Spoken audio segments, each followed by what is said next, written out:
el ENARM. Bueno, ahorita creo que hay una diapositiva que me da chance de platicar tantito de eso.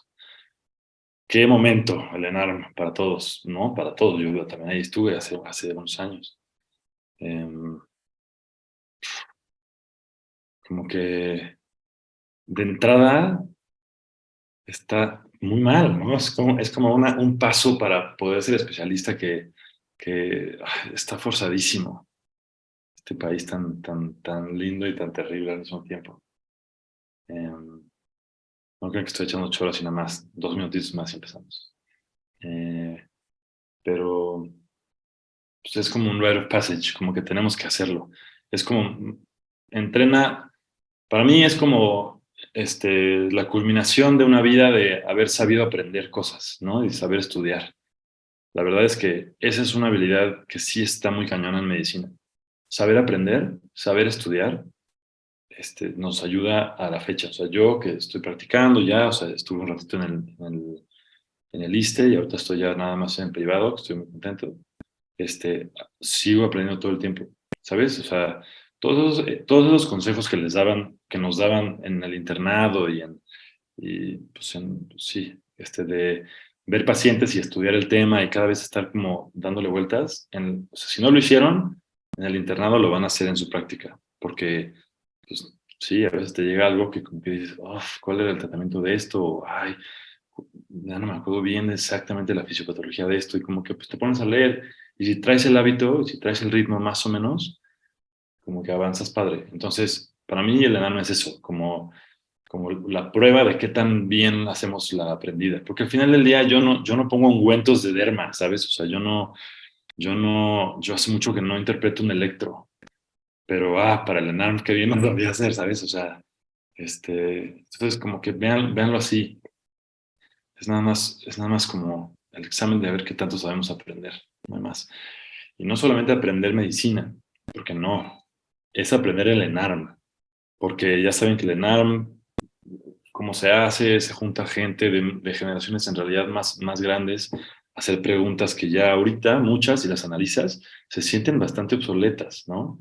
Entonces tienes que más bien estar pensando en qué quieren que les diga, más que en lo que en realidad es. Entonces es duro, porque cuando sabemos mucho, este,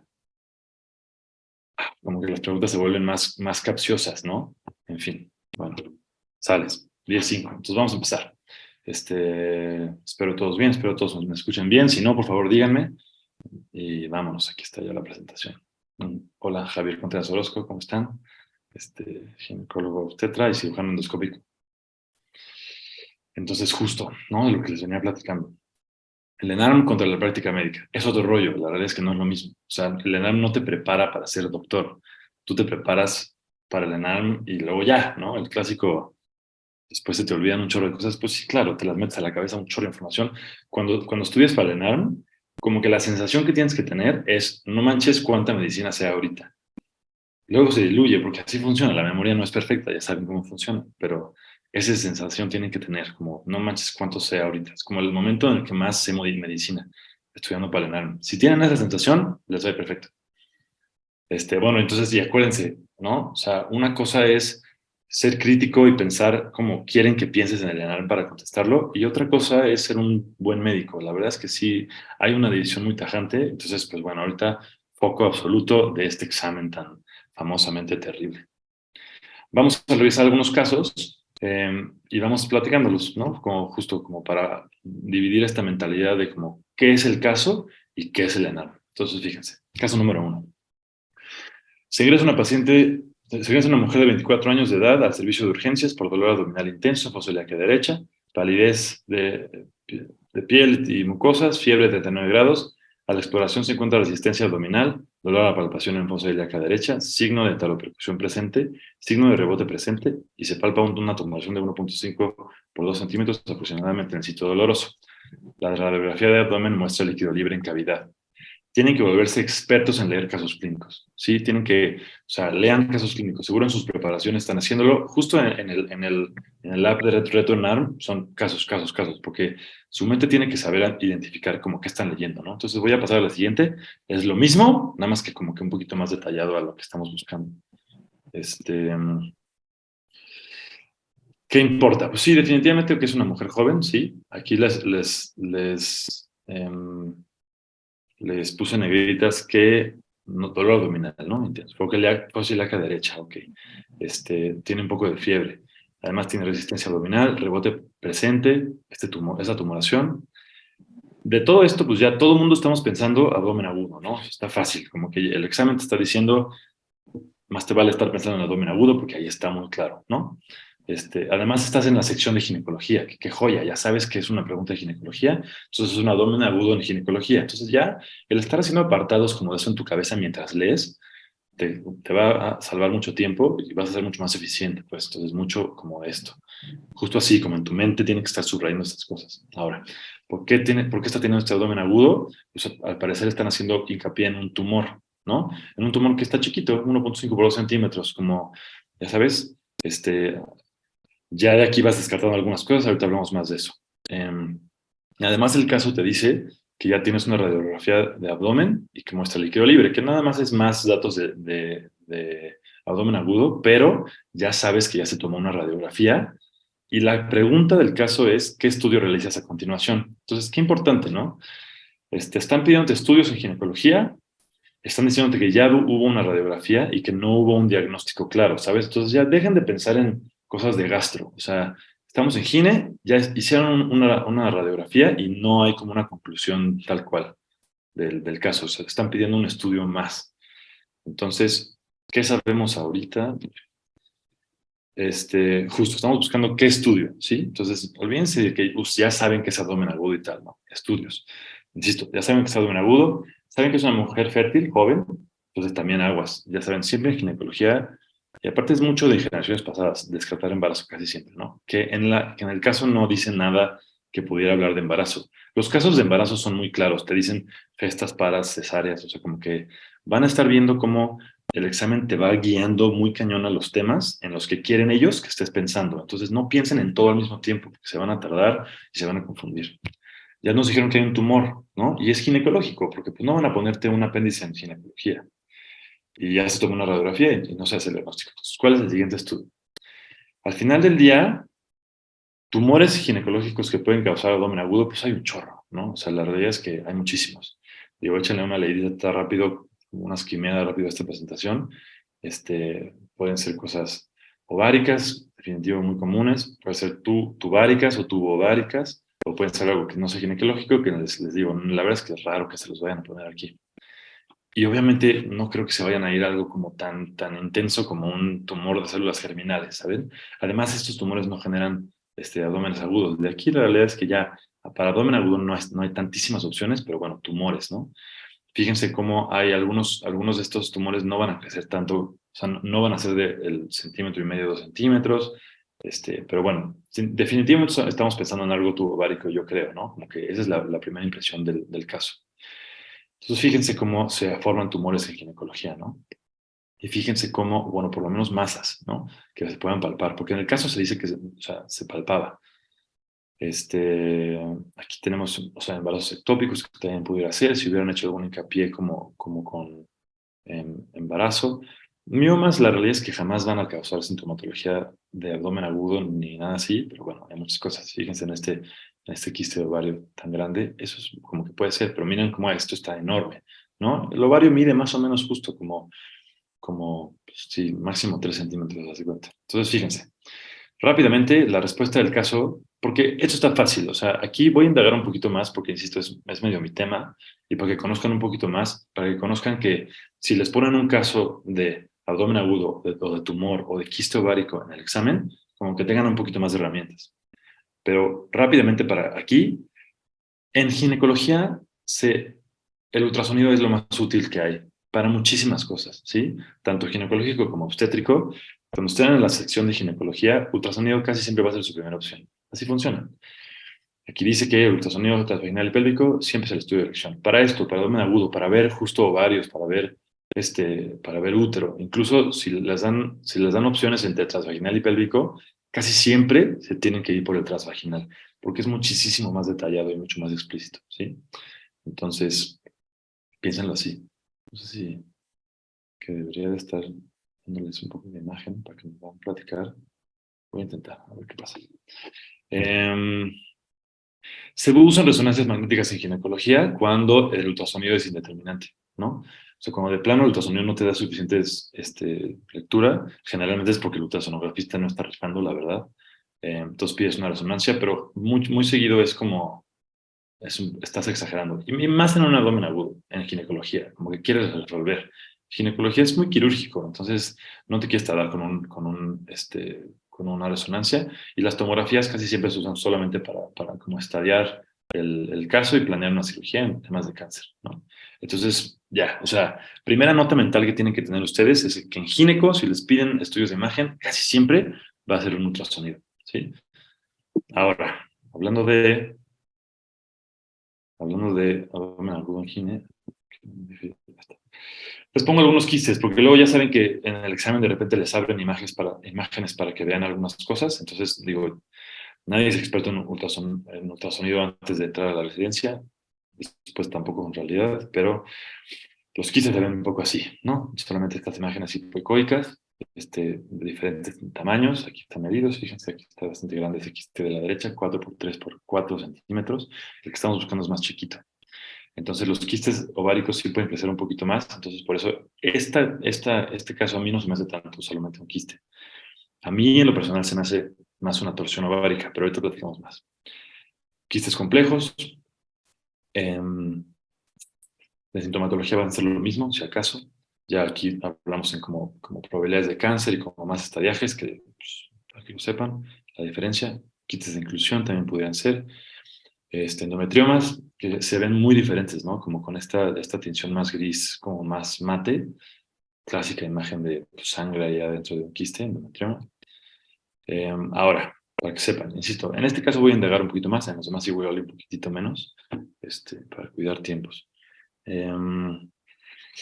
¿Cuáles son condiciones de urgencias en un caso similar a esto? Sí pudiera ser, si este caso tuviera como integrado algún tipo de sangrado y hubiera embarazo ya como detectado, o en como la serie de las preguntas estás descartando un embarazo o confirmándolo, pues, sí pudiéramos pensar en un embarazo ectópico. Un embarazo ectópico es un clásico abdomen agudo en ginecología.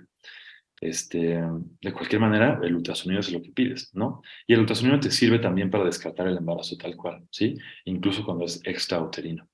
Entonces, si te ponen por aquí alguna cosa de que estás midiendo HCG o como pidiendo una prueba de embarazo o que la paciente ya tiene como gesta 1, aborto, bueno, gesta 2, aborto 1, ¿sabes? Piensen más en embarazo en esta parte. Aquí en este caso nunca mencionaron como antecedentes obstétricos, entonces sí, yo pienso que es mucho más ginecológico. Este dolor pélvico agudo, como dice la paciente, en realidad un quiste ovárico torcido es un dolor muy importante, ¿no? O sea, ya saben, posición fetal y no te mueven de ahí. Entonces, no hizo tanto hincapié la pregunta en tanto dolor, pero si lo hiciera, o sea, si pone todavía más dolor, más piensen en torsión ovárica. Otra vez explico más. Un quiste ovárico roto, también puede doler. La verdad es que no tanto. También puede tener un poco de líquido libre. Sí puede ser un quiste ovárico roto. Un quiste hemorrágico roto, sí puede ser. Igual se ve en el ultrasonido, igual así es como lo esperas ver después. Insisto, el embarazo ectópico, ¿no? Y les encanta, a los que hacen esas preguntas les encantan esas como frases viejas de antes que nada descartar embarazo, y como que pues, aguas con gine y embarazos, definitivo, ¿no? Pero pues acuérdense que ginecología y obstetricia, pues también ginecología no tiene nada que ver con embarazos y es también importante. Fíjense que del caso, a mí lo que más me llamó la atención fue justo la fiebre. Como tal, yo la interpreto como una cosa, como una reacción inflamatoria, ¿no? Como de urgencia. Em, Tal cual, no estás buscando, no es un proceso como séptico para nada, una torsión ovárica, es bastante aséptica incluso. Si como que hicieran más hincapié en la fiebre, entonces tendríamos que pensar en un absceso tubovárico, pero para que un absceso tubovárico te dé sintomatología de urgencia necesita ser inmenso, necesita estar ocupando una parte muy importante de la cavidad. Entonces, fíjense que aquí nada más medía 1.5 por 2 centímetros, estaba chiquito. Si midiera 6, 7, 10 centímetros, entonces, y hicieran hincapié en la fiebre, entonces yo pensaría un poquito más en el absceso. Pero entonces ven, o sea, ven lo importante de como en tu mente subrayar como las partes del caso para como saber lo que está siendo importante. En la mayoría de estos casos, en la mayoría de los casos de abdomen agudo en ginecología, se prepara para quirófano, O sea, también porque ya saben, típico serie de casos que, entonces, ¿cuál es la actitud que se toma en el diagnóstico? Casi siempre en gine es quirófano. La verdad es que sí. O sea, ahorita les voy a platicar más de abscesos, pero de lo demás, absceso, abdomen agudo en gine se mete a quirófano. Bien. Entonces, fíjense, este es como lo que yo pienso que es una torsión ovárica. Lo que pasa es que se tuerce el ligamento infundíbulo pélvico y el útero ovárico, y ahorita les explico una imagen, pero se corta toda la irrigación al ovario, entonces por eso duele, ¿no? Cuando está acompañado de la salpinge se llama torsión anexial, no es tan importante. Los factores de riesgo, luego les encanta preguntar factores de riesgo en el examen. Quistes ováricos y adherencias, ¿no? Entonces, por ejemplo, adherencias, si se dan hincapié como en cirugías previas, tuvo una cirugía de endometriosis previa o tiene 3 miomectomías previas o algo así, eso es un gran factor de riesgo. Y el que sea una paciente con quistes ováricos que crecen mucho y que como que igual ya tuvo una cistectomía previa o algo así, también gran factor de riesgo, como buscar estas cosas cuando estén preguntando de torsión ovárica también. Entonces, para que sepan, esto ya no se los van a preguntar en el ENARM, esto ya es más como de especialidad, pero es bien importante. Entonces, como insisto, para que no nos quedemos nada más con aprender a contestar el examen, al final es más importante saber medicina, ¿no? Y pues dolores les van a pasar todo el tiempo, sean o no ginecólogos de ese tipo. Se dice que torsiones ováricas en realidad son cuando los quistes están de más de 5 centímetros, cuando miden más de 5 centímetros. Entonces, ya ven aquí como el 83 o 93% de torsiones en más de 5 centímetros. El límite superior no se conoce porque llega un momento donde el quiste está tan grande que ya el riesgo de que se tuerza disminuye. Eh, sí, todos son benignos. Cuando estamos hablando de cáncer, ya ven cómo justo se adhiere y se queda muy, pues justo no tiene movilidad, entonces baja el riesgo de que se tuerza un ovario que tiene cáncer. Y pues bueno, si es un embarazo, si hay una inducción de ovulación, porque se están formando más quistes, o si tiene torsiones previas, también puede juntar como para pensar en el diagnóstico. Como les digo, el mecanismo de lesión de una torsión ovárica es justo así. Hay una compresión de los vasos ováricos de los dos lados, de sus dos irrigaciones. Eh, aumenta como la presión venosa y linfática del ovario, y luego aumenta la arterial, se genera congestión, edema y luego isquemia, necrosis o infarto del ovario. Y el ovario generalmente no duele más que cuando tiene isquemia. Eh, eh, es mucho más común si acaso del lado derecho. Insisto, esto ya no va a ser muy de la nada, entonces ya me lo voy a ir más rápido. Sí puede incluir dolor pélvico, que es lo que tenemos, una masa anexial, que es lo que tenemos, náusea y vómito, no lo mencionan, pero bueno, aquí hay un poquito de fiebre, les digo, como por esta reacción inflamatoria, y puede también haber sangrado transvaginal, pero muy poco. Y bueno, en el embarazo también pudiera presentarse con quistes más de 5 centímetros, como normalmente. Entonces, por el ligamento infundíbulo pélvico llega irrigación al ovario directa de la aorta, tal cual, y por el ligamento ovárico se inserta la arteria uterina, más o menos aquí abajito, más pegadito a estos ligamentos de aquí, Markenrod, y suben así como todas las arterias espirales y como que va subiendo por aquí y se mete al ligamento ovárico. Entonces tiene esas dos irrigaciones el ovario, ¿no? La más importante siendo esta, la que viene directo de la aorta, obvio. Entonces se tuerce como así, se puede generar isquemia y es un abdomen agudo. Es de los pocos abdómenes agudos en ginecología, entonces bueno, conozcanlo. En caso de que hicieran más hincapié en que fuera un absceso tubovárico y la paciente está más o menos estable, igual y ya la estabilizaron en urgencias, no sé qué, pues sí puede haber, o sea, puede haber un manejo antibiótico definitivo, pero solamente si hicieran más hincapié, pues, en el tema de la fiebre. Yo me quedo con abdomen agudo con torsión ovárica en este caso, ¿sí? Entonces, en general, de abdomen agudo en ginecología o de este caso en específico, ¿tienen alguna duda? Grillitos en estas etapas. Sí, doctor. Entonces, por ejemplo, si nosotros estamos ante un caso como el que nos presentaba, y nos preguntan acerca del siguiente estudio, y por ejemplo, tuviéramos como opción la determinación de la fracción beta de gonadotropina coriónica humana y un estudio de imagen, sería mejor que eligiéramos ultrasonido, porque con eso descartamos también lo obstétrico, o nos iríamos por lo más sencillo, que es lo que algunos Pues mira, la verdad es que yo sí me iría por el ultrasonido muy cañón. El ultrasonido descarta un embarazo. Y como es una situación como de urgencias, como que resolverlo a tiempo es una parte importante. Ya ven como luego la gente que hace el examen se imagina un poco, este, se imagina como el escenario, ¿no? Y hay que imaginarlo como más que nada en un hospital público y como que tienes que como ponerte tu mentalidad ahí.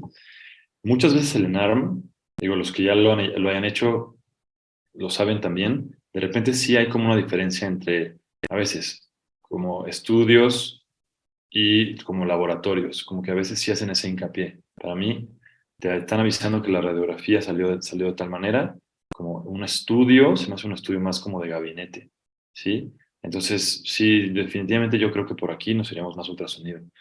Em, y les digo, la pregunta solita te lleva más a la obstetricia. Cuando te da como antecedentes obstétricos y como que se enfoca un poquito más en obstetricia, entonces es cuando ya nos confunden más hacia si pedir fracción beta o tal. La verdad es que el ultrasonido aquí sí, en la práctica, es la primera opción, em, porque además cumple esa función, ¿no? Además estás haciendo diagnóstico de embarazo. Entonces así yo lo pensaría yo. Ok, muchas gracias, doctor. Sí. ¿Alguien más? Doctor, tengo una pregunta, doctor. No sé si me Sí, escucha. te escucho perfecto. Mire, gracias, gracias. Mire, me gustaría saber, por ejemplo, qué ventajas habría, o sobre todo, para pensar entre un ultrasonido transvaginal o uno pélvico para determinado estudio ginecológico o ginecobstétrico. O sea, ¿en qué momento pensar en realizar uno u otro? O Ok, sea, ¿qué ventaja sería de uno u otro para un estudio inicial o un estudio de elección? perfecto, me encanta. Este, Gracias. la conclusión adelantada, o sea, al final del día de esta pregunta, el ultrasonido transvaginal siempre es el que, si tenemos opción de hacerlo, siempre. En ginecobstetricia, cuando hacemos estudios pélvicos, o sea, bueno, transabdominales, pues, solo es en embarazos ya como más o menos entrando al segundo trimestre, cuando ya pues no cabe tanto en el ultrasonido transvaginal, y cuando pacientes son núbiles, cuando no pues puedes meter una sonda transvaginal. Insisto, en la práctica ginecológica son casi las únicas instancias donde si tienes las dos opciones, te vas por el pélvico. Cuando es un embarazo ya al segundo trimestre o cuando la paciente es núbil. De ahí en fuera, todo se ve mejor en transvaginal. Todo. Si tienes acceso a un ultrasonido transvaginal, para hacer un diagnóstico, especialmente de urgencias, lo haces transvaginal. Porque si ustedes investigan así, saliendo de la clase en Google, o sea, justo imágenes de uno y de otro, la nitidez y la especificidad de un transvaginal humilla al ultrasonido pélvico. Entonces, más o menos, como para que quede muy claro, así funciona. Si tienen acceso a un transvaginal, tienen que usarlo, solamente a menos de que estén en un embarazo de segundo trimestre o no puedan porque la paciente es núbil. Prácticamente esa es la respuesta. Gracias, doctor. ¿Ok? ¿Alguien más? ¿Nos seguimos? Nos seguimos. Insisto, abdomen agudo en ginecología no está difícil porque no hay pocos casos. Digo, o sea, no hay muchas opciones de diagnóstico. Entonces piénsenlo así. Piensen en descartar con ultrasonido siempre. Si falta un ultrasonido en el caso clínico, necesita estar por ahí. Piensen o sea, insisto, pues lean lo que le están pidiendo, todo los datos que ya tienen. Piensen que en ginecología los abdómenes agudos prácticamente siempre van a acabar en cirugía. Entonces, ya saben, cuando les vayan preguntando, ustedes encamínense a cirugía porque así funciona, ¿sí? En fin. Caso número 2. O sea, les va, insisto, vuélvanse expertos, léanlo conmigo, vuélvanse expertos en leer casos clínicos. Mujer de 23 años, gesta 2, para 1, cesárea 0, aborto 0. Actualmente con 20 semanas de gestación. Entonces ya, su cabeza tiene que estar ya en obstetricia. Por ultrasonido de primer trimestre. Su único antecedente de importancia es ser vegetariana. Híjole, ¿qué onda con este confusor, loco? Hasta ahora su biometría hemática, química sanguínea y examen general de orina han sido dentro de parámetros normales. Producto de gesta anterior obtenido por parto eutóxico y aparentemente sano. Ha subido 6 kilos a lo largo del embarazo. Ok, ¿no? Entonces, siendo como mucho más como tratando de disecar un poco el caso, que sería lo importante, 20 semanas de gestación, ¿no? Entonces, ya segundo trimestre. Y bueno, aquí esto igual y en el ENAM no es tan relevante, pero el ultrasonido del primer trimestre es la medida más fidedigna del tiempo del embarazo, ¿sí? Mucho más que una fecha de última regla. Entonces, cuando les pongan esto, ultrasonido del primer trimestre, esta es la fecha en la que hay que confiar. Es lo más confiable para saber edad gestacional. Entonces, 20 semanas de gestación, ¿ya? En ginecología, perdón, en obstetricia, es bien importante en qué semana estás. Entonces, por eso hago como esta mención.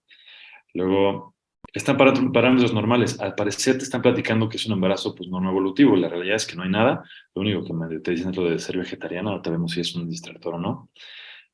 Hasta te dicen que la gesta anterior se obtuvo por parto eutóxico. O sea, como que te están diciendo que es una mujer sana en un embarazo que es precisamente en el segundo trimestre, en 20 semanas. Y bueno, y ese tema de que ha subido estos kilos. La pregunta es, ¿cuál es la ganancia total de peso esperada durante el embarazo en esta paciente? Entonces, bueno, ¿qué es lo que hay que tener en la cabeza? Primero, que es un embarazo autóxico anormal evolutivo, que no tiene en realidad antecedentes de importancia, ¿no? O sea, es como de verdad un embarazo normal al parecer, haciendo hincapié en que sus estudios han salido bien y que no hay nada grave. Buscamos, en realidad, lo que se están preguntando es cuál es el peso esperado en un embarazo normal evolutivo, ¿no? Eso es lo que pensaríamos. Ahorita lo disecamos al final. Entonces, fíjense. ¿A dónde se va el peso? ¿No? O sea, cuando una embarazada sube de peso, ¿de qué estamos hablando? Normalmente o idealmente un bebé entre 2.5 y 4 kilos, digo ya 3 kilos y medio en adelante estamos hablando de macrosomía, pues, y esta paciente tuvo ya su embarazo previo, eutóxico, por vía vaginal, sin tema. Más o menos en el pecho se van hasta kilo, casi kilo y medio, el útero casi 1 kilo, la placenta un poquito menos de 1 kilo, el líquido amniótico es casi 1 kilo, el volumen sanguíneo que se genera extra a lo largo del embarazo puede ser hasta casi 2 kilos, almacenamiento de grasa hasta casi, bueno, no, 3 kilos y medio más o menos, para un total más o menos como de 9.6 a 13.6. Y se habla de este rango, o sea, se los disecto aquí como para que sepan de dónde sale.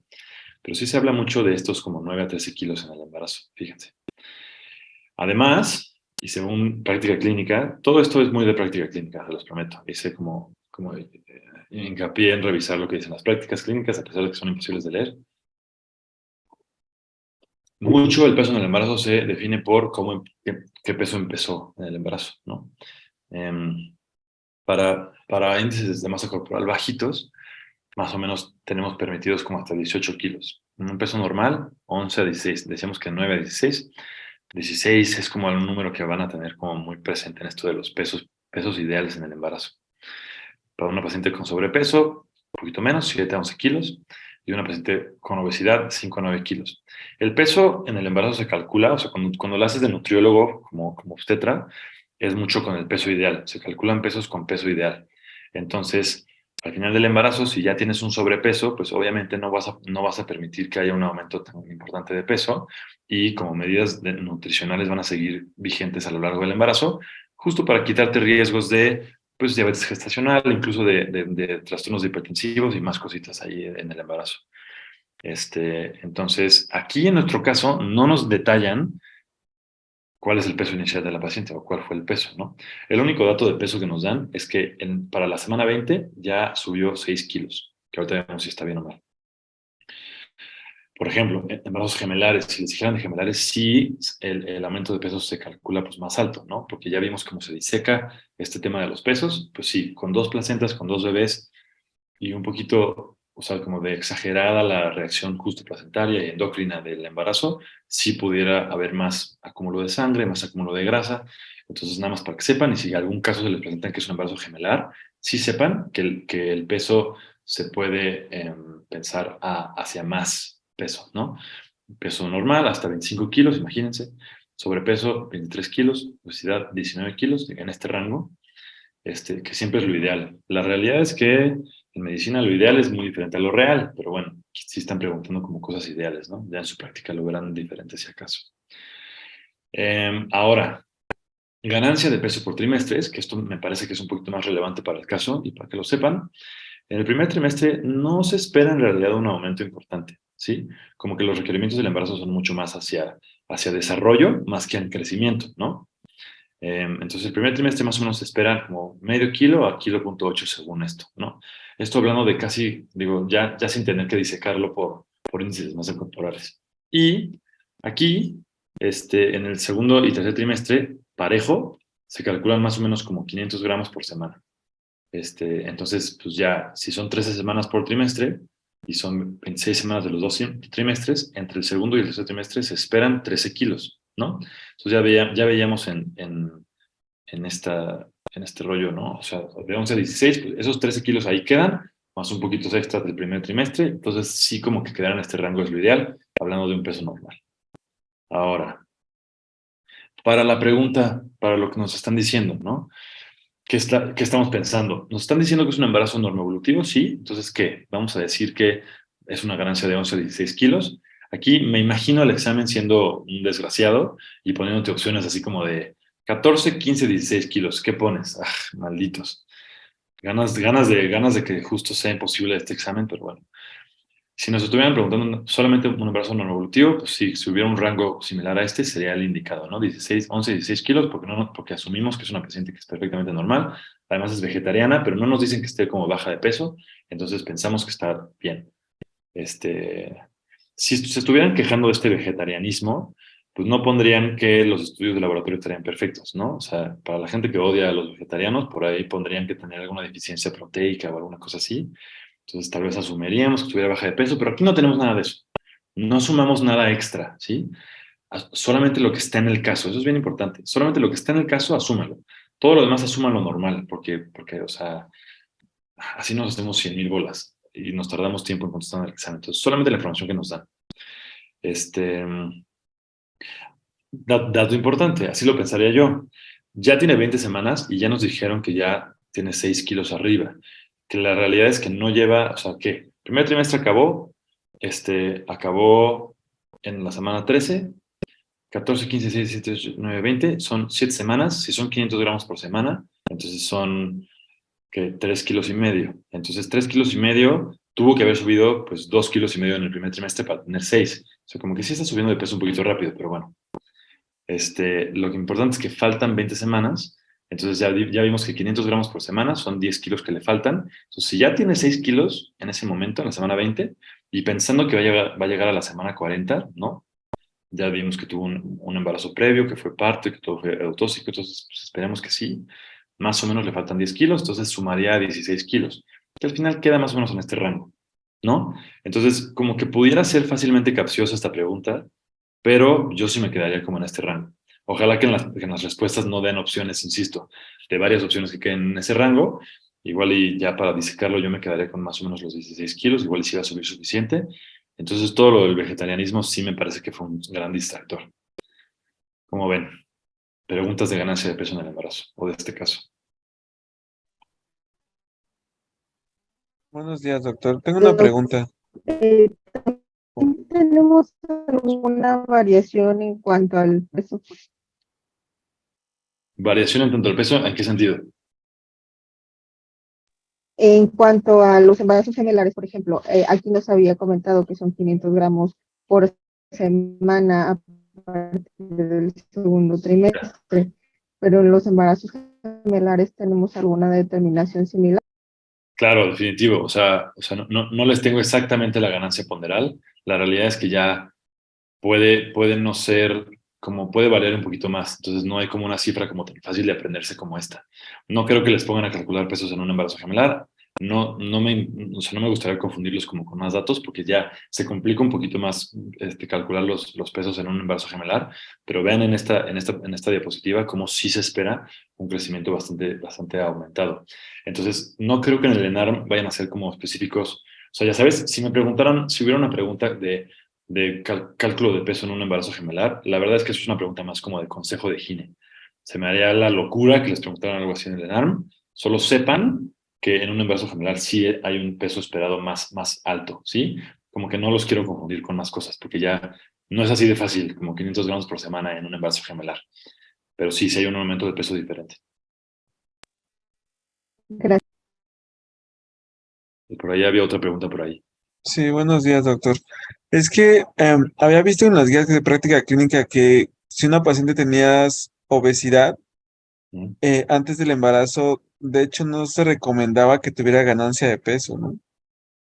Ajá, o sea, sí, definitivo. El pensar en ganancia de peso en el embarazo con como el peso inicial es importantísimo, pero no es cero. No es como que no va a ver. O sea, no es como que, o sea, vean esta diapositiva, no es como que estás sobrepeso y puedes limitar que aumente peso el bebé, los senos, el útero, la placenta, el líquido amniótico. O sea, un embarazo va a aumentar de peso al cuerpo de la mujer sí o sí. O sea, pero cuando hay obesidad, queremos que sea lo menos posible. Aquí está el rango, para que sea un embarazo que funciona, que no acumula riesgos extras de alguna patología en el embarazo, 5 o 9 kilos, que es una diferencia bastante importante de esos 11 a 16 en un embarazo normal. Entonces, sí se procura limitar la ganancia de peso en un embarazo con obesidad, definitivo, pero te prometo que, o sea, o sea, sí hay ganancia. No puedes evitar ganancia, o sea, eso no es sano, pues.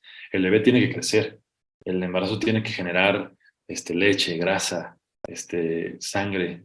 Entonces, sí, no me queda muy claro y lo busqué mucho en práctica clínica, pero si dice que un embarazo con obesidad no va a ganar peso, que recomiendan que no haya ganancia de peso, o sea, por pura lógica que estamos haciendo ahorita con esos datos, eso está mal, ¿no? Entonces es un error más para las guías de práctica clínica. Ningún ginecólogo que esté como escribiendo este examen va a pensar, o sea, ginecólogo obstetra va a pensar que la respuesta sea que no gane peso. O sea, no hay ni uno solo, lo prometo. Va a haber ganancia de peso. Gracias. ¿Sí? ¿Alguien más o seguimos? Seguimos. Diapositiva que ya me pusieron de vendedor, me retonaron, entonces con mucho gusto. Este, Ahorita la aplicación está en descuento. Fíjense que cuando yo preparé el Enaram, yo la usé antes de que como que se pusieran revoluciones ahorita. Según yo, ahorita está mucho, o sea, muy mejorada. Lo que me acuerdo de la aplicación, hijo, estoy haciendo la de vendedor muy cañón, pero venga. Es que sí te expone a muchos casos clínicos. Y la verdad es que ese es un entrenamiento que quieres. Sí estudien las guías y sí estudien los CTOs y estudien lo que estén estudiando, está perfecto, pero incluyan en su rutina de estudio leer casos clínicos. Y eso se los da esta aplicación. La verdad es que muy buena. Entonces, bueno, ahí está. Spot informativo. ¿Listo? Ya todo el mundo copió el QR. Seguimos. Caso número 3. Este, Vamos más o menos bien el tiempo. Ahí vamos. Em, Insisto, léanlo. Buenos expertos en leer casos clínicos. Mujer de 30 años de edad, gesta 2, aborto 1. Ya ven, entonces como que parece más obstétrico. Cursa con embarazo de 35 semanas de edad gestacional y antecedente de placenta previa, con diagnóstico en la semana 20 de gestación. Acude a urgencias por inicio de trabajo de parto, acompañado con hemorragia transvaginal leve, color rojo rutilante, el ultrasonido mostró borde placentario con inserción central parcial, el sangrado aumenta y la paciente inicia con taquicardia y disminuye su presión arterial, por lo que se decide realizar cesárea. Todo el mundo estamos leyendo esto y estamos pensando, sangrado, o sea, bueno, aquí ya es tercer trimestre, pero seguramente es una placenta previa, el sangrado tal cual como lo leí, rojo rutilante, no doloroso, ¿no? El examen está asumiendo que ustedes ya saben perfectamente como que las diferentes o sea, sí, calidades del sangrado en el embarazo. Por eso, la pregunta es, ¿cuál es la probabilidad de que esta paciente tenga un próximo embarazo de placenta previa? Entonces, ven, luego estamos leyendo el examen y luego decimos, esto es placenta previa, la respuesta es placenta previa, pero ya asumen que ya sabes, los desgraciados. Entonces, pues sí, digo, se debe diagnosticar una placenta previa, no es ninguna victoria, es algo que todos tenemos que saber hacer. Está fácil. O sea, esto de hemorragia transvaginal leve con color rojo rutilante, y aquí no menciona dolor, pero justo este sangrado, que no es doloroso, placenta previa, o sea, no hay otra cosa, ¿saben? Gineco no es difícil, la desconfieso. Entonces, ¿qué tenemos que como que leer con atención de este caso? Que es un embarazo de 35 semanas, ok, tercer trimestre, como que ya no es de término, pero ya como que sí podemos ya pensar en una cesárea, ya como terminar el embarazo si hay algún problema.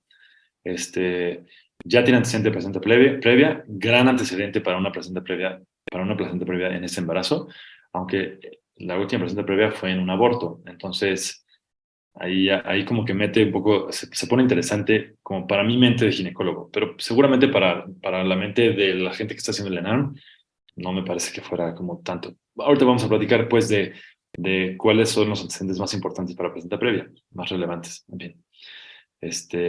Cuando se diagnosticó la placenta previa no es tan importante. Ya inició trabajo de parto, ¿no? De tener un trabajo de parto no es tan fácil. Entonces ya empezó, ya va a ir a concluir este embarazo. Esta hemorragia transvaginal leve, rojo rodilante, ya nos dan diagnóstico en nuestra cabeza. Esto del borde placentario también es importante. Antes la definición de placenta previa era un poco diferente. Ahora ya tenemos placenta marginal, o sea, como que ahorita les voy a presentar esa clasificación para que la tengan, por si no la han leído. Me parece que es importante para la vida, igual y un poquito más para el enano. Y ya sabemos que se decidió realizar cesárea. O sea, ya, como que todo va a salir bien, ¿no? Ojalá. Ya saben, en una pregunta de consejo de gine nos preguntarían igual y qué tipo de cesárea harías. Eso ustedes no se preocupen, ¿no? Eso yo me preocupo para exámenes de consejo, en fin. ¿Cuál es la probabilidad de que este paciente tenga un próximo embarazo de placenta previa? Entonces ven como que el caso clínico ya como que ni siquiera sirvió de mucho. Estamos hablando ya de pura teoría, ¿no? ¿Qué tenemos que saber? ¿Qué tenemos que tener en nuestra mente en esta pregunta? Que estamos hablando de placenta previa, que ya te lo dijeron. Te lo dijeron por el caso y te lo dijeron porque ahí lo mencionó. Y entonces, ¿cuáles son los factores de riesgo para la placenta previa? Entonces, casi que esta es una pregunta teórica, ¿no? No es una pregunta como en realidad tan de caso clínico. Entonces tenemos que haber leído el tema de placenta previa. Entonces, ahí les va. Esta es como una clasificación medio actualizada de lo que es placenta previa. Hay placenta de inserción baja, cuando el borde placentario se encuentra en el segmento uterino a menos de 7 centímetros del orificio cervical interno, ¿no? Inserción baja. La verdad es que un embarazo con inserción baja no te condiciona en realidad gran riesgo y puedes continuarlo casi igual que un embarazo no evolutivo. Solamente tienes el diagnóstico como preparado por algún sangrado o alguna cosa así, ¿no? No, porque estamos aquí pensando, si tuviera una inserción baja, pensaríamos como en un desprendimiento de placenta, ¿no? Que ya la clínica cambia bastante. Ya es doloroso, ya tiene muchísimas contracciones y ustedes ya saben. Hacer esa distinción, o sea, no es difícil, pero para el ENARM tienen que ir perfectamente sabiendo cuál es la diferencia clínica entre un desprendimiento de placenta y una placenta previa. Es importantísimo. Placentas marginales, donde el borde placentario alcanza los márgenes del orificio cervical interno, como que llega al borde. Una placenta central parcial es cuando la placenta cubre el orificio cervical interno, cuando está cerrado, pero cuando hay dilatación, mayor de 3 centímetros está parcialmente dilatado. O sea, lo está cubriendo, pero cuando hay dilatación, hay una zona que no está cubierta, ¿no? Casi son ganas nada más de clasificar. Central total, cubre en su totalidad el orificio cervical interno, incluso cuando está dilatándose. Estas son las que tienen mucho más riesgo de presentar sangrado. Para que sepan, más o menos, aquí estas en negritas no van al caso. Pero 20 al 45% son centrales, parciales 30%, marginales de 25 a 50%. Entonces es más probable que no esté totalmente central, ¿sí? En fin. Para saber esto, se hacen ultrasonidos. Digo, esto no tiene que ver con la pregunta, pero para que sepan, insisto, como para que sepan el manejo. Para saber esta clasificación, se hace por ultrasonido transvaginal. Incluso cuando los pacientes tienen este diagnóstico o esta sospecha, insisto, en segundo trimestre o tercer trimestre, como les platiqué, el embarazo se hace para medir todas las partes fetales y tal, se hace por vía abdominal, pero para medir el cervix y para medir, para identificar placenta previa y hacer el diagnóstico, se hace transvaginal. Entonces, en este embarazo se harían los dos ultrasonidos, ¿no? Pensando en esta pregunta que me hicieron hace ratito. Doctor, una pregunta. Sí, claro.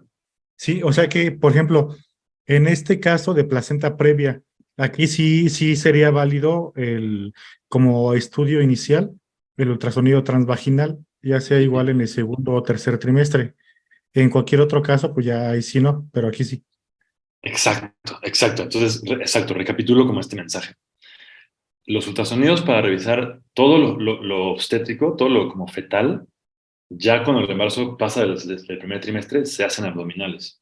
Pero para esta patología y algunas otras, por ejemplo, amenaza de aborto, se mide la longitud cervical. Esa longitud cervical la necesitas con una medición transvaginal para saber dónde está tu placenta insertada y cuál es como la importancia del caso para saber si es inserción baja, marginal, central parcial o central total.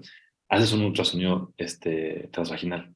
primero. O sea, tienes un sangrado así y necesitas hacer una determinación transvaginal. Buena pregunta. Vean esto, o sea, vean la precisión. El ultrasonido transvaginal es más preciso que el transabdominal con una sensibilidad de 87 y especificidad de 98. O sea, no hay cuestión. O sea, el diagnóstico se hace transvaginal. Bien. Y el manejo es, si la placenta está a menos de 20 milímetros, 2 centímetros del orificio cervical interno, se tiene que hacer una cesárea, ¿no? Porque clásico que también por ahí les preguntan en la serie de respuestas. Igual es un caso diferente. Igual es un caso donde presenta sangrado, le tienen el trabajo de parto, y ya como que igual en semanas más tempranas, en semana 31, donde sí como que te da un poquito más de miedo sacar al bebé, si te preguntan, ¿cuál va a ser para terminar este embarazo se prefiere qué vía, ¿no? Y te ponen ahí parto, cesárea. Siempre todos quieren que sea parto, pero en este caso, si la placenta está a más de 20 centímetros del orificio cervical interno, entonces se hace cesárea. O sea, con que sea una placenta marginal, mejor hacer cesárea, para no entrar en riesgos de que cuando se dilate tengas un sangrado que ponga en riesgo la vida de la mamá y del bebé. ¿Sí? Ok. Ahora, este caso nos está pidiendo factores de riesgo, entonces vamos a platicarlos. Placenta previa, más o menos 1 en 200 embarazos. Hay muchísima bibliografía de esto. Hay en diferentes países, pasan diferentes cosas, pero de lo que estuve como que revisando para esta clase, más o menos 1 en 200 es como lo que cabe. Factores de riesgo, el más importante son cicatrices uterinas. Esta paciente del caso no tiene una cesárea previa, tiene un aborto previo, que no nos dijeron qué onda, no nos dijeron si tuvo una instrumentación uterina, un legrado, que también es un factor de riesgo para placenta previa. Pero definitivamente las cesáreas previas son el factor número 1 de riesgo para una placenta previa, ¿sí? Incluso, ustedes saben, estudiando ginecología para el NAM, de placenta previa, el siguiente tema que como que revisas es acretismo placentario, ¿no? Porque justo el hecho de que la placenta no como que migre, esta palabra debería dejarse de usar, porque no es como que migra la placenta, no se mueve, más bien como que el segmento crece y como que todo el fondo se va más al fondo. Es por eso la placenta como que se mueve hacia atrás y deja de ser placenta previa. Pero cuando hay una cesárea previa, el miometrio no está como tan organizado y la placenta puede pues clavarse mucho más adentro del miometrio y ya da diagnósticos de acretismo, incretismo o incretismo placental. Entonces, digo, ahorita gracias a Dios no está hablando de ese tema, es un tema un poquito más complicado, pero para que sepan, o sea, estamos hablando de factores de riesgo, cesáreas previas son el factor de riesgo más importante para la placenta previa. Incluso aquí les digo, esto es un artículo, esto no es práctica clínica, ahorita les enseño guía de práctica clínica. Es un riesgo exponencial. En este estudio revisé que 4.5 de riesgo con una cesárea previa y con 4 cesáreas previas exponencial hasta 44.9% de riesgo de placenta previa. Entonces, bueno, ya lo saben, si sus pacientes tienen cesáreas previas, cada vez es más probable que sea una placenta previa y también que sea como un acretismo placentario. Pero bueno, esto es importante, especialmente en este caso, una instrumentación uterina. Hablando de un legrado, si el aborto fue instrumental, fue con una aspiración a un legrado, esto es un factor importante de riesgo para que ella haya presentado placenta previa. Se habla que la fertilización in vitro aumenta también riesgos de placenta previa, edad avanzada, que también es algo que deberíamos dejar de decir. Mujeres arriba de 35 años, también al parecer algunos estudios dicen que se aumenta la probabilidad también por 5, por 6 aquí. Tabaquismo y también se habla de raza negra y asiática. Tienen más riesgo de placenta previa, pero bueno, como para que los conozcan. Mucho de esto no es tan relevante para el caso de ahorita, pero sí el tema de la instrumentación y el tema de que el principal riesgo son cesáreas previas. Entonces, ahora sí, esto sí es práctica clínica. Entonces, clásico de la práctica clínica que no te da suficiente información. La paciente no tiene antecedentes de tratamientos de infertilidad. La paciente como tal no tiene placenta previa.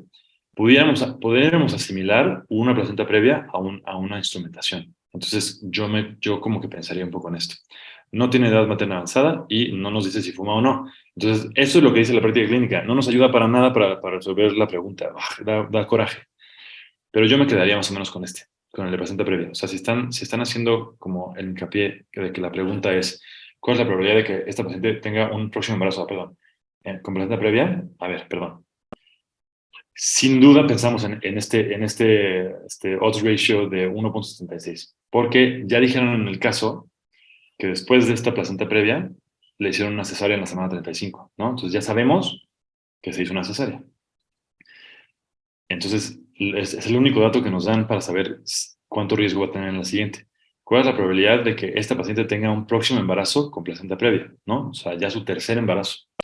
Entonces, tiene una cesárea previa, según la práctica clínica, cae justo en este rubro y nos da 1.76 veces más probable que un embarazo sin cesárea previa. Que no me imagino que el examen te vaya a poner una respuesta así, ¿no? Como un odds ratio de 1.7, pues sí, sí puede ser. Pues más o menos así queda. Yo creo que es mucho más útil que justo sepan eso, que las cesáreas previas son el mayor riesgo, siempre serán el mayor riesgo de una placenta previa. Pero para contestar este caso, sería la locura que nos tuviéramos que aprender todos los odds ratio o todo la estadística que nos ponen las prácticas clínicas, de todo, la locura. Pero yo creo que si me pusieran varios riesgos y viera uno que es como más alto, igual y pensaría un poco en ese. Y bueno, pues ahora ya, porque ustedes están en esta clase, ustedes 87 participantes, saben que se acerca a 1.76, por si por ahí su memoria se guarda este número. Ese es el riesgo según las prácticas clínicas de placenta previa con una cesárea previa. En temas de factores de riesgo de placenta previa, ¿alguien tiene una pregunta?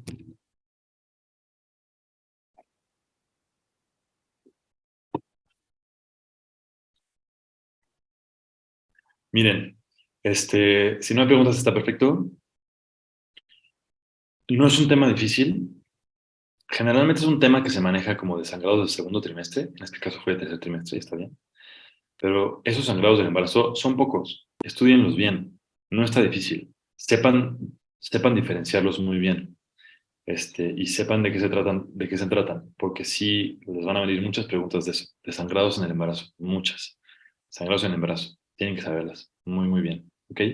Y piensen que tienen que saber justo como qué va a pasar después. Como vieron en este caso, el diagnóstico ya te lo dan, no es como que tienen que saber diagnosticarlo y esa va a ser, insisto, no es la victoria, sí sé que es placenta previa, no. Tienen que saber por qué es diferente, cuál es un poco el manejo. Entonces aquí ya vieron, placenta previa.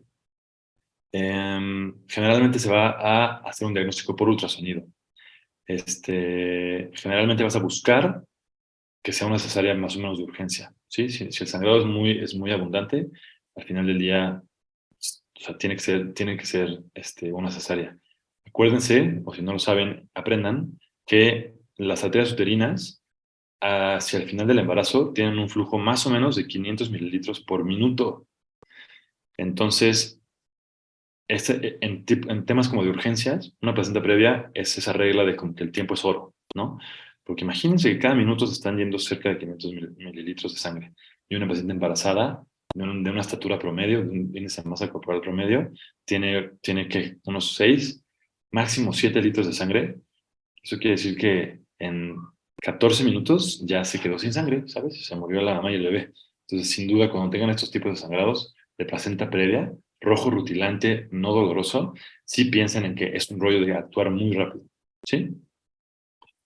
Y miren, la realidad es que estamos en tiempo, ya no me voy a poner a volar por el último caso, igual y se los platico nada más. La verdad es que justo lo dejé al final porque se me hace como el menos importante. Es un caso bueno, digo, vamos al ejercicio de leerlo, nada más para que eso sí lo tengamos. Acude mujer de 22 años a consulta por dolor en hipogastrio, ¿no? La interrogatoria comenta amenorrea de 8 semanas de evolución. Se le solicitó determinación de HCG, que reportó 200 unidades por litro. El ultrasonido transvaginal reporta ausencia de saco gestacional, encavidad uterina y latido cardíaco fetal, o sea, ausencia de latido cardíaco fetal. ¿Qué tiene que saber? Es una paciente joven, tiene que saber que es un dolor en hipogastrio, tiene que saber que es una amenorrea de 8 semanas. Este valor de HCG se me hace también medio gacho que se lo hagan aprender para el ENARM, pero bueno, ahorita se los platico tantito, rápido.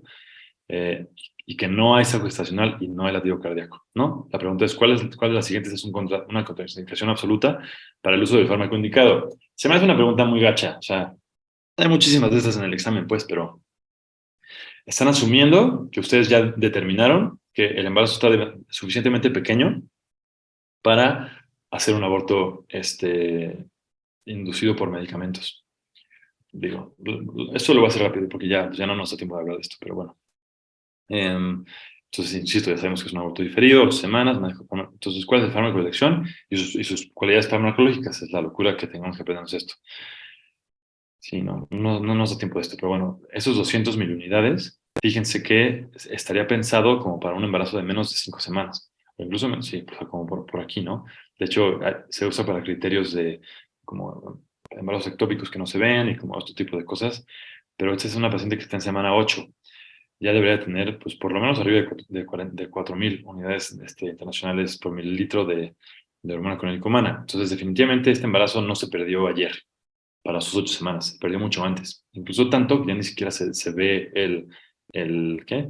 Es algo gestacional y no el latido cardíaco. Pues no, o sea, se perdió hace más de las semanas que tiene. Entonces sí está indicado un embarazo, puede ser por medicamentos, no tienes que correr a instrumentarla. Práctica clínica, aquí dice que usas mifepristona en menores de 7 semanas, o sea, mifepristona con misoprostol. En mayores de 9 semanas, igual mifepristona y misoprostol. Y metotrexate puede ser útil en 9 semanas. Me chocan las prácticas clínicas. Muchos, espero. O bueno, sospecho. Pero bueno, el caso es que sí estamos hablando de mifepristona y misoprostol. Aquí les iba a platicar más o menos para que sepan, la mifepristona es un esteroide sintético y es un agonista competitivo de los receptores de progesterona, entonces sensibiliza el miometrio para tener una acción inductora, para contraerse. Está contraindicado en varias cosas. El misoprostol es un análogo sintético de las prostaglandinas, entonces también va a generar inflamación, lo que va a generar contracción uterina. Y es lo que quieres. Quieres que haya contracción uterina para que se expulse el embarazo. Entonces, rápidamente, la respuesta es embarazo ectópico. Esta es la contraindicación absoluta. Porque de nada sirve que le estés dando misoprostol y mifepristona a una paciente que contracciones uterinas no van a solucionar el embarazo ectópico. Hay todo un capítulo de medidas médicas para embarazos ectópicos. Sí se usa mifepristona, de hecho, pero bueno, aquí lo que están buscando en esta pregunta, así como medio capciosa, una más, es que digan que un embarazo ectópico es una contraindicación absoluta para dar un manejo médico de un aborto. ¿Sí? Así como corriendo, pues, ¿tienen alguna pregunta? Vámonos corriendo en este tema. Perdón por darlo como para la ventana. Ok, bien. Pues miren, para terminar les dejo mis datos. Estoy en el Pedregal, estos son mis datos, estos son mis teléfonos, mi Instagram y todo lo que necesiten. Me encantaría responderles dudas por fuera. Mándenme un mensaje a Instagram o por WhatsApp. Mándenle un mensaje a Reto en ARM para que pues, nos ponga a platicar más. Yo feliz de la vida, la verdad. Recuerden que pues, ginecología es un cuarto del examen. Ya saben, gine y pedia. Tienen que ser expertos ginecólogos y pediatras para el ENARM. Tienen que ser muy críticos. Tienen que ser expertos no en ginecología y en pediatría. Tienen que ser expertos en contestar al ENARM de ginecología y pediatría. No está fácil. Busquen esa sensación de nunca había sabido tanta medicina como ahorita. Esa sensación la necesitan para contestar el ENARM. Y si todavía no la tienen, estudien más. Metan a su rutina de estudio, leer casos clínicos y volverse expertos en disecarlos y ser ágiles. Porque luego en el examen se van a frustrar si tienen que leer el caso clínico 16 veces porque ya están cansados y distraídos. Entonces, agarren ese ritmo. El reto ENARM, la aplicación les da un poco ese hábito de estar leyendo casos clínicos. Pero bueno, ¿alguna última pregunta de lo que necesiten en lo que nos cortan la señal o no sé qué vaya a pasar ya que nos pasamos de la hora? Doc, sí, una pregunta. Los valores que subió son los normales de acuerdo a la edad gestacional, ¿no? En cuanto a los valores de hormona crónica humana. Entonces, bueno, eso sí, yo creo que sí sería importante que lo aprendamos, ya que una alteración, ya sea en disminución o aumento, tal vez nos hablaría de o un aborto o presentaciones de casos como de mola o otras, o hasta cáncer, ¿no? Cuando estudien mola y la probabilidad de cáncer, ahí sí es muy importante aprenderse justo esas medidas. Y ya saben que son muchísimo más altas.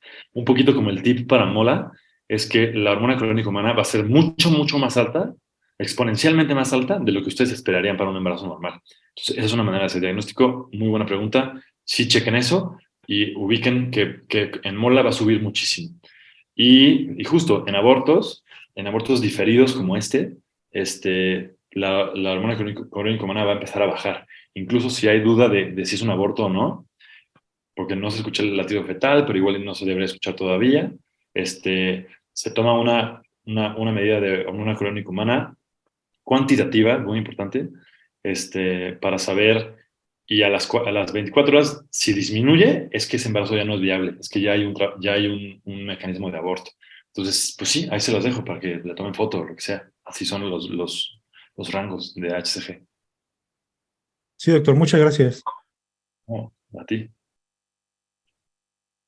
Bueno, es importante para mí que tengan esto, para que puedan estar en contacto conmigo si necesitan alguna cosa, si tienen duda del examen. Y ya, no sé si, pues ya les dejo el micrófono a ustedes del reto de NARM. No sé si hay algo más que decir, o si ya nos vamos cada quien a nuestro sábado. No, muchas gracias, doctor Javier. Gracias a todos por asistir. Les mandaremos la grabación y cualquier cosa, ya pueden contactar al doctor como les comentó. Muchísimas gracias por su tiempo y esperemos les haya sido muy valioso.